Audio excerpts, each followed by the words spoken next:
Eto, Audrey, pagkain, isipin mo yan, renta, utilities, allowance, o sigurado ko ito lagi yung umiikot sa ating mga isipan. If you're living alone dito sa hustle and bustle Metro Manila, and if that's the case, budgeting is your new best friend.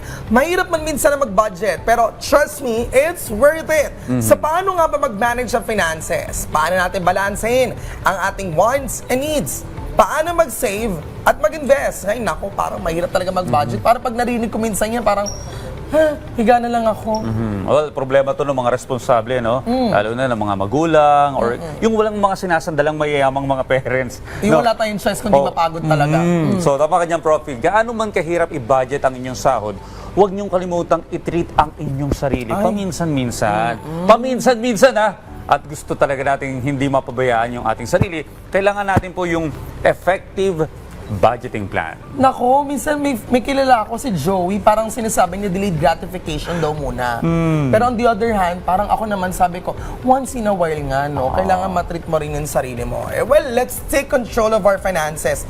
Maki-Budgeting 101, kasama live sa studio, ang financial advisor and content creator na si Ma'am MC Noay. Good morning, welcome sa Rising Shine Pilipinas, Ma'am MC. Good morning. Good morning. I'm happy to be here po. Happy rin kami na nandito Yes. ka. Ang ganda-ganda naman ng Kaya nga, ang kasama Thank you natin po. ngayon. Oo. Ma'am MC, bakit mahalaga ang pagbabudget? Yung tamang pagbabudget, lalo na for young adults, for yuppies, or young professionals who are living alone here in the metro. Naku, mahalaga po mag-budget. Kasi Kasi? lalo na sa panahon ngayon, ang hirap ngayon kapag minsan bihira na meron kang mga emergencies, 'di ba? So kailangan magba-budget ka palagi. Naku, emergency fund. Yes, Kailangan. emergency fund. And alam mo dapat kung saan napupunta yung magkano yung napupunta sa pagkain mo, magkano yung napupunta sa renta mo, para naman, pag may mga emergencies, hindi ka naman yung huhugot kaagad sa kung saan-saan o kaya yung ending mo, mangungutang ka. Yes, kaya importante talaga yung nagbabudget. So, mas may tendency po kasi tayo na nag-overspend kesa mag-ipon. Yun talaga yung tendency natin eh. Minsan, pag dumarating yung pera natin, magtataka tayo at the end of the month, ay hindi ko alam kung saan napunta yung pera ko. Ang bilis lang, ano? Yes, mabilis lang. Problema ko yun eh, kaya nangunguta ako kay Audrey. Si Audrey kasi pinakamayaman dito. Hindi po, biro lang yan.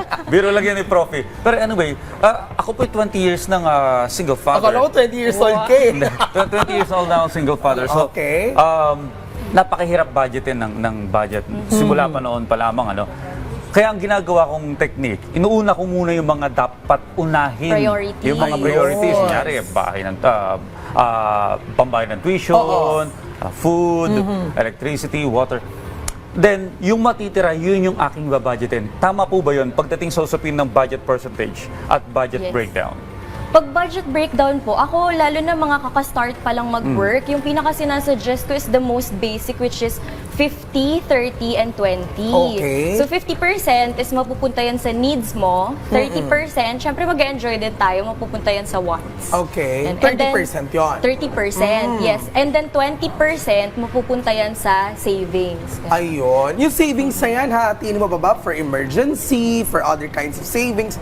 Paano ba natin pwede i-allot yung emergency fund? And we understand, of course, ito ay napakahalaga. Pero gaano ba kahalaga? I mean, at this point, yuppies pa naman kami, young professionals or young adults, di ba? Ay, sorry, kasama si Audrey doon. Oo, young at heart. Eh, kailangan ba may emergency fund kami agad?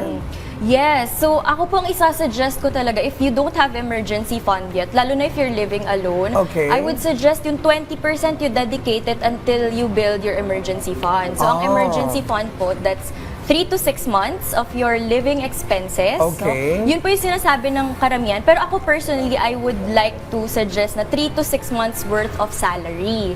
Kapag, Salary. yes, kapag may asawa at anak ka naman, that's worth 6 to 12 months of salary. Kay Audrey yun. 6 to 12 Opo. months dapat yung masave Ayan. mo. Well, applicable yan sa may mga ano, no? Sa may mga talagang ang pinagkukunan mo ng pera, yung sarili mong pinaghirapan na. Yes. Ano. Oo.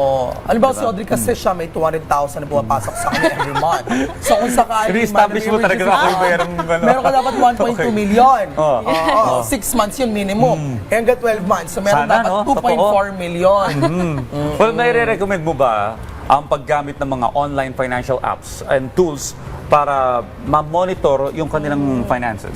Yes po. Ako, I use Excel or I use naman yung mga apps, no? So, yung importante yan, dapat alam mo yung gastos mo in a month na average kung saan yan napupunta. Para at least, alam mo na, ito, medyo mahihirapan ako ngayong buwan, so medyo magba-budget na ako. Okay. Well, kasi syempre, kumbaga parang bihira pa rin tayo na makaipon. Aminin na natin yan. Yes po. Kuminsan sa Mahirap ang buhay, panahon. oo, sa buhay ng isang miyembro ng masa tulad ko, hindi naman laging may makakaipon agad, may mga paglalaanan ka. Kuminsan bago pa dumating yung sahod, talagang pinaplano mo na. Anong gagastusin mo? On your 7 years of experience, ano-ano yung mga common financial mistakes ang meron ng mga tao, lalo ng mga Pilipino? So number one po, dahil dun sa nabanggit ninyo, is medyo hindi tayo gumagawa ng mga paraan to earn more income. Okay. Yan, wala naman pong limit kasi doon eh. Yung pagbabawas kasi ng expenses, may hangganan yan. Okay. Na ito lang yung pwede kong mabawas sa expenses ko. Pero yung pag-increase ng income, unlimited yon. Basta gawan mo lang ng paraan. Yan. So I think that's the number Diskarte, one. ganun ba? Opo, yes. Na mag-increase tayo ng income. Kesa naman ipilit natin na ito lang yung income ko, ito lang yung para sa akin, ito lang yung iba-budget ko. So that's one po. Disiplina. And then, yes. And then pangalawa is hindi talaga pinaprioritize yung paying yourself first or yung Okay. pag-ipon.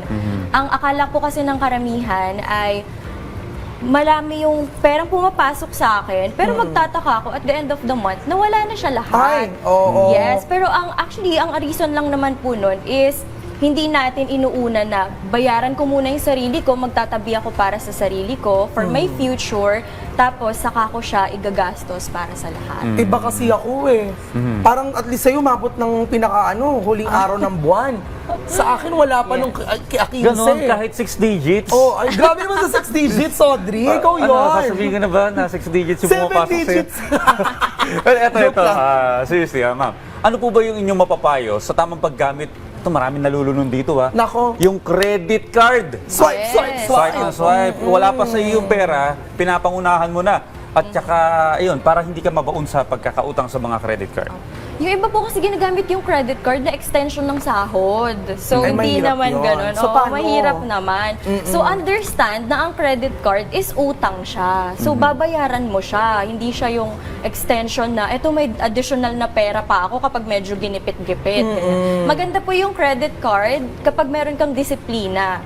So, ako kapag first mo pa lang na mag-work, huwag ka muna kumuha ng credit card. Okay. I-build mo muna yung savings habit, i-build mo muna yung Credit score. discipline.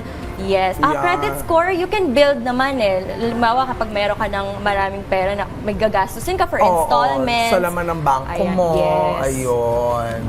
Eh, may social media accounts ka. Paano ka ba namin masusubaybayan pa sa iyong mga Parang- other advices and tips? Ayan, thank you po.